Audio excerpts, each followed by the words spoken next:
मेरे प्यारे किसान भाइयों बहनों, आप सबका यहां बहुत बहुत स्वागत, नमस्कार।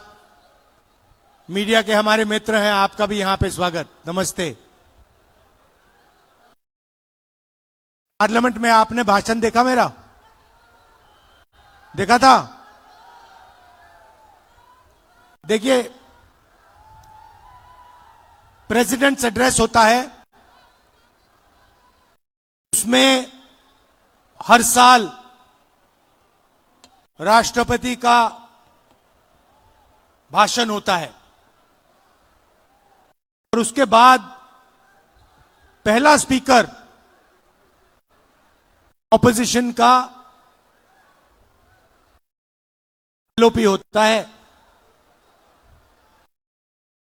यह हर साल हुआ है। हिंदुस्तान के इतिहास में इस साल पहली बार लोकसभा में लीडर ऑफ ऑपोजिशन को बोलने नहीं दिया गया।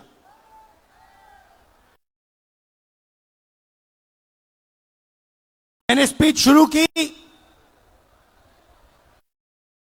मुझे रोका गया, फिर शुरू की, फिर रोका गया। मैंने नारावाने जी की बात उठाई, देखा आपने? नारावाने जी ने किताब लिखी है, उसमें किताब में उन्होंने साफ लिखा, जब चाइना के टैंक हिंदुस्तान की बाउंड्री के अंदर आ रहे थे तो उन्होंने राजनाथ सिंह जी को फोन किया और उनसे पूछा मेरा ऑर्डर क्या है। राजनाथ सिंह जी ने जवाब नहीं दिया। उसके बाद अजीत डोभाल को फोन किया कि चाइना के टैंक हिंदुस्तान के अंदर आ रहे हैं, मुझे क्या करना चाहिए, ऑर्डर बताइए। कोई जवाब नहीं दिया। उसके बाद जयशंकर जी को फोन किया, हिंदुस्तान के आर्मी चीफ ने उनसे कहा कि देखिए चाइना की आर्मी, चाइना के टैंक अंदर आ रहे हैं, मुझे क्या करना है। कोई जवाब नहीं। उसके बाद 2 घंटे बाद फिर से नारावाने जी ने डिफेंस मिनिस्टर को कॉल किया। कहते हैं आप मुझे ऑर्डर दीजिए, 2 घंटे हो गए हैं, आप प्रधानमंत्री से पूछिए मेरा ऑर्डर क्या है।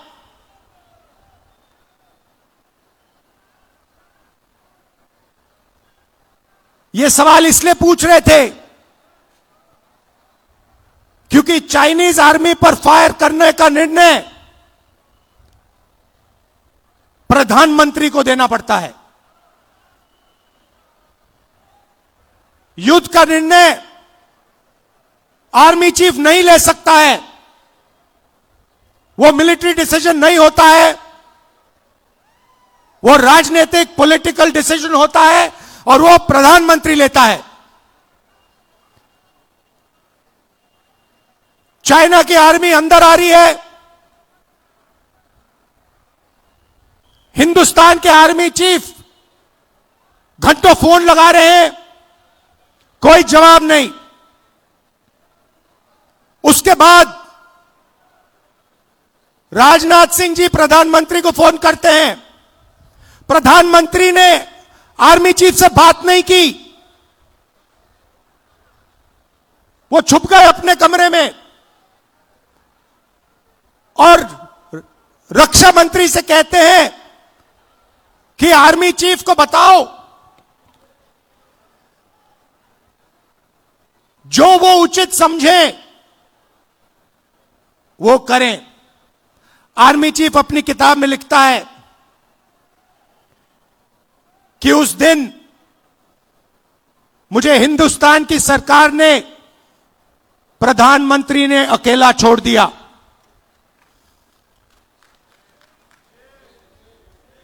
बात समझिए, आर्मी चीफ को जब ऑर्डर देने का समय आया, चाइनीज टैंक्स को रोकने का ऑर्डर आया,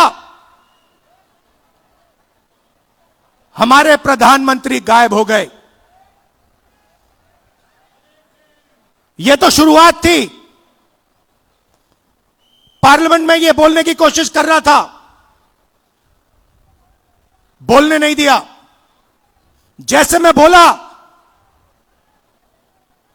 अमित शाह, नरेंद्र मोदी जी ने अमित शाह जी की ओर देखा, अमित शाह की ओर देखा और अमित शाह जी खड़े हो गए, बीजेपी के नेता खड़े हो गए, मुझे बोलने नहीं दिया। बात 4-5 घंटे चली। पहले मैंने किताब दिखाई, कहते हैं यह किताब नहीं। पहले मैंने मैगजीन का आर्टिकल दिखाया, कहते हैं नहीं, आप मैगजीन का आर्टिकल कोट नहीं कर सकते। फिर मैंने कहा ठीक है। अगले दिन मैं किताब ले आया, किताब को कोट नहीं कर सकते। फिर मैंने कहा ठीक है, मैं बोल देता हूं। नहीं, बोल नहीं सकते। मगर मजे की बात यह नहीं है, मजे की बात दूसरी है। क्योंकि इसी चीज के अंदर, इसी भाषण के अंदर कुछ और छुपा हुआ है, जो आज मैं आपको बताना चाहता हूं।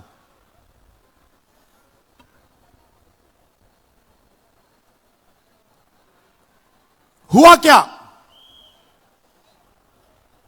मैं नरवाने जी की बात कर रहा था। 4-5 घंटे मुझे रोका, मगर बैकग्राउंड में एक और चीज चल रही थी। और किसान भाई, आप अच्छी तरह सुनो। 4 महीने के लिए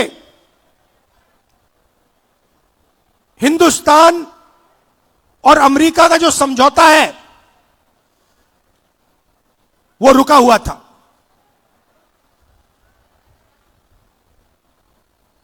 क्यों रुका था? कृषि के मामले पर रुका था। हिंदुस्तान की सरकार नहीं चाहती थी कि अमेरिका की बड़ी बड़ी कंपनियां सोया, कपास, भुट्टा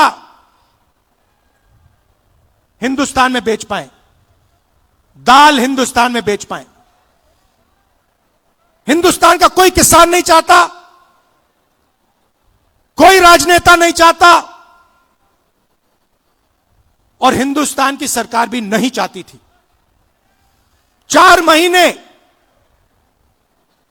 चर्चा बंद पड़ी थी।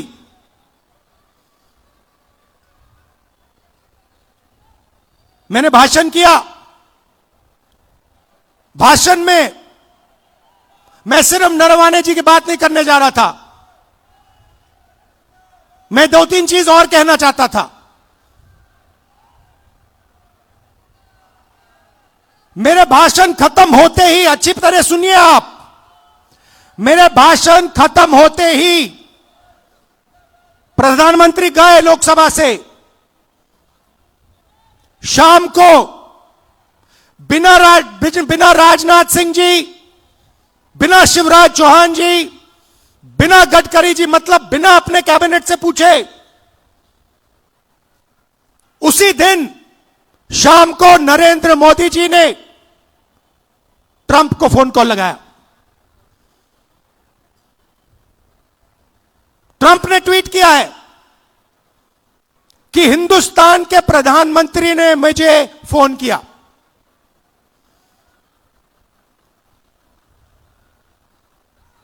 हिंदुस्तान के प्रधानमंत्री ने मुझे फोन किया और कह दिया कि यूएस इंडिया डील को मैं साइन करने को तैयार हूं। मैं आपसे पूछना चाहता हूं, यह 4 महीने डील रुकी हुई थी।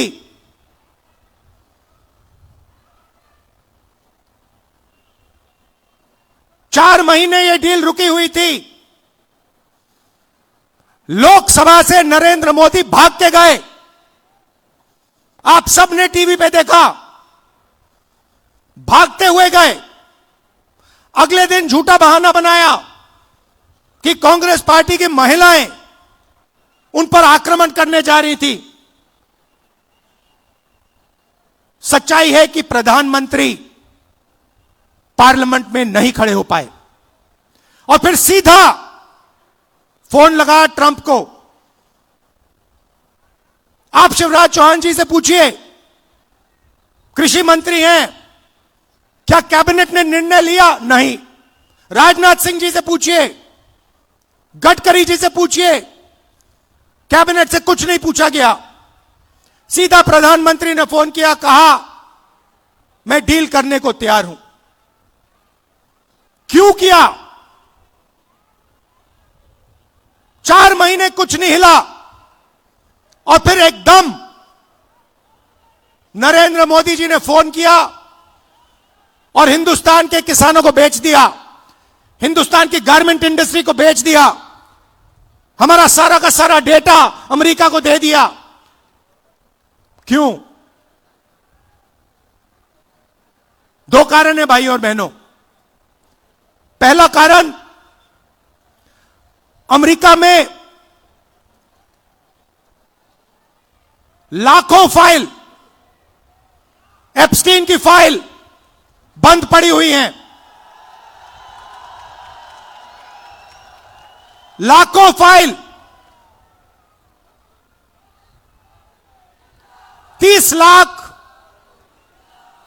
लाख फाइल, उसमें ईमेल है, मैसेजेस हैं, वीडियो है, सब कुछ है। वो रिलीज नहीं हुई है, वो बंद पड़ी है। रिलीज क्या किया है मैं बताता हूं। धमकाने के लिए रिलीज किया है हरदीप पुरी का नाम।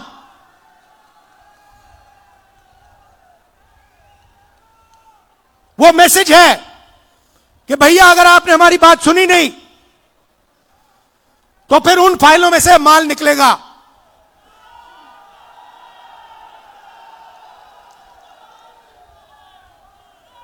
भाई और बहनों, अनिल अंबानी मेरा मित्र नहीं है। नरेंद्र मोदी जी, आप बताइए देश को, अनिल अंबानी के साथ आपका क्या रिश्ता है?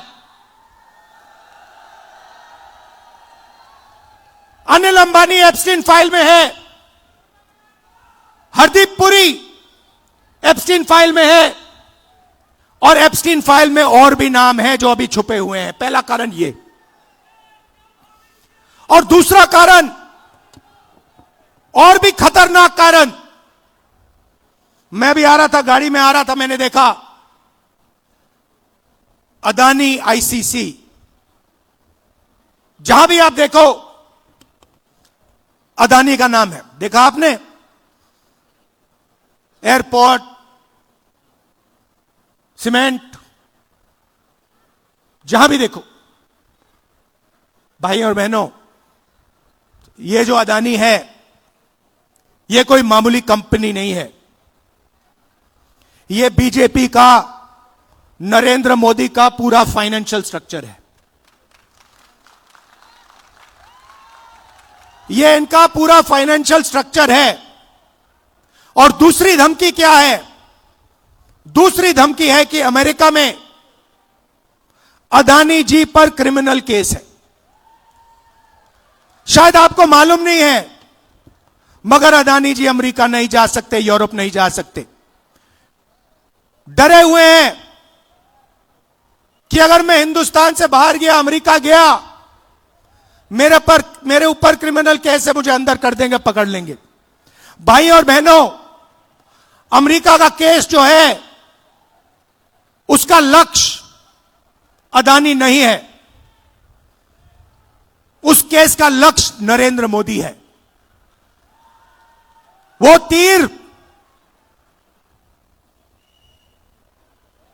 अदानी की ओर नहीं मारा जा रहा है, वो तीर नरेंद्र मोदी जी की ओर मारा जा रहा है। इन दो कारणों, ये दो कारण थे कि नरेंद्र मोदी जी पार्लियामेंट से भाग के निकले और उसी शाम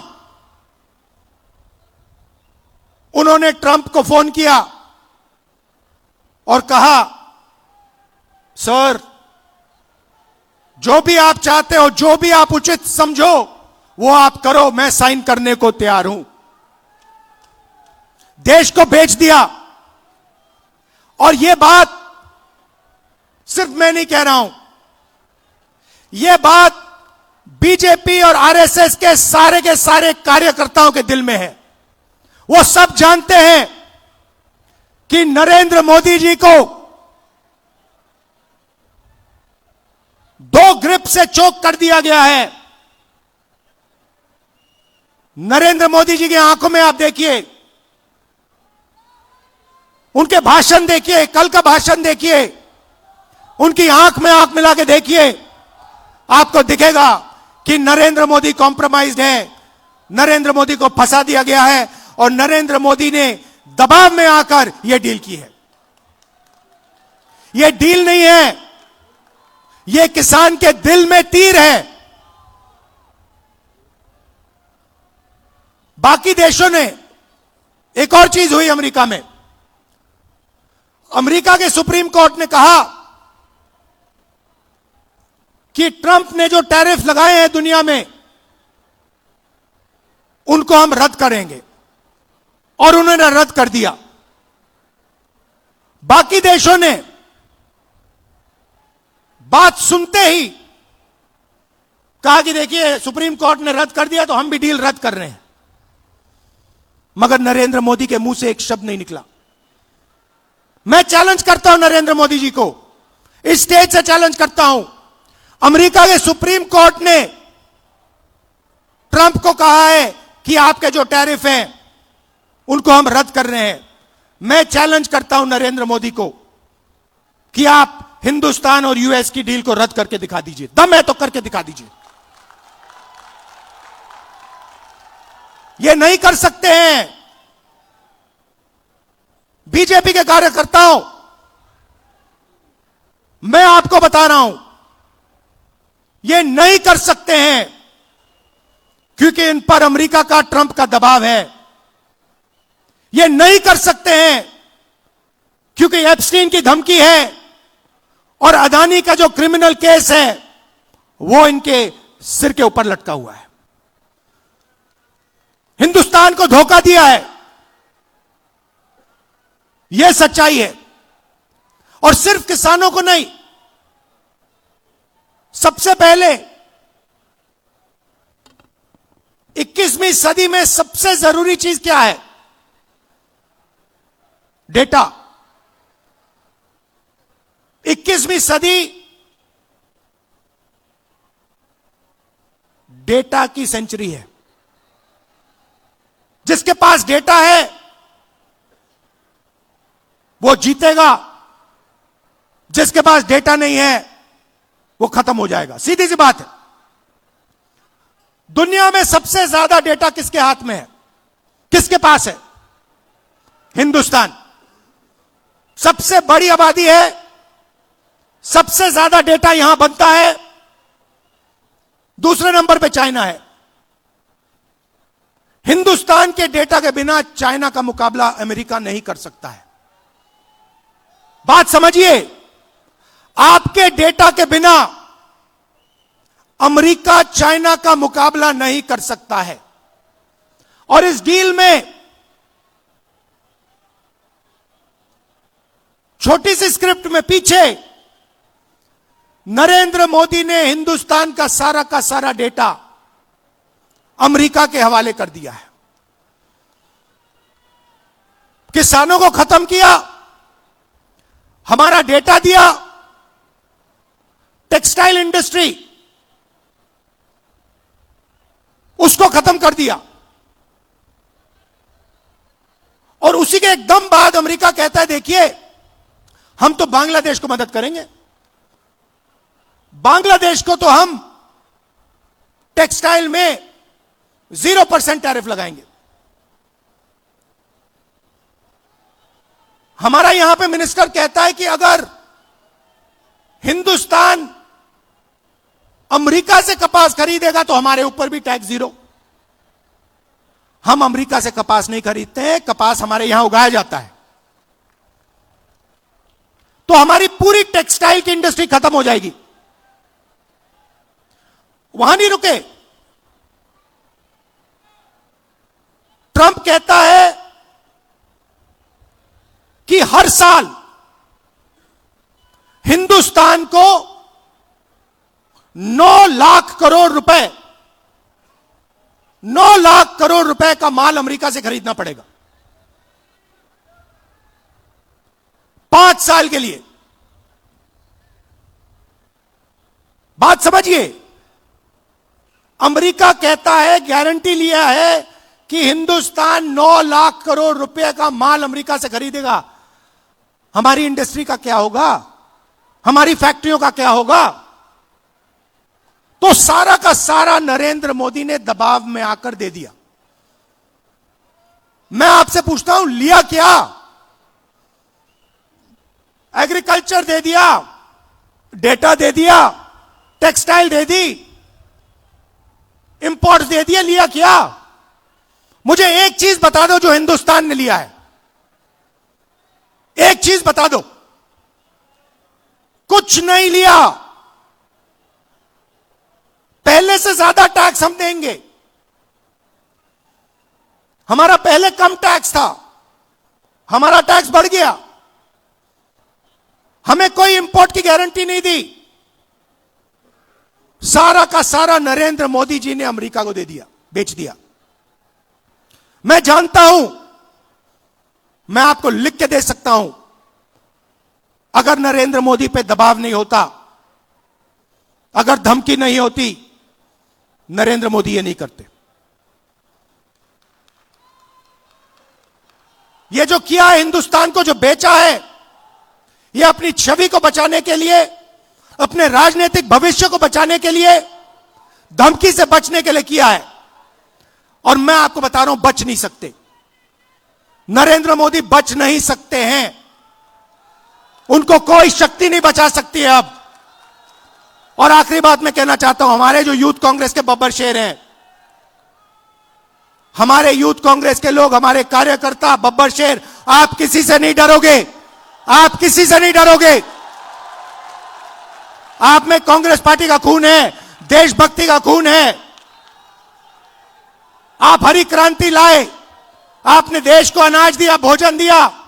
वही काम नरेंद्र मोदी ने खत्म किया है। आपने इंडस्ट्री बनाई, वही काम नरेंद्र मोदी ने खत्म किया। आप 21वीं सदी में आईटी रेवोल्यूशन लाए, डेटा देकर, वही काम नरेंद्र मोदी ने खत्म किया। आपको डरने की जरूरत नहीं है। आप सबको दिल से धन्यवाद करता हूं। देश के युवाओं से कहना चाहता हूं, आप देखिए, नरेंद्र मोदी जब भाषण देते हैं, उनकी आंख को देखिए, उनकी आंखों में देखिए, और आपको पता लग जाएगा नरेंद्र मोदी जी की सच्चाई। नरेंद्र मोदी जी अमेरिका के दबाव में आए हैं और इसलिए इन्होंने यूएस इंडिया डील की है। धन्यवाद। जय हिंद। नमस्कार।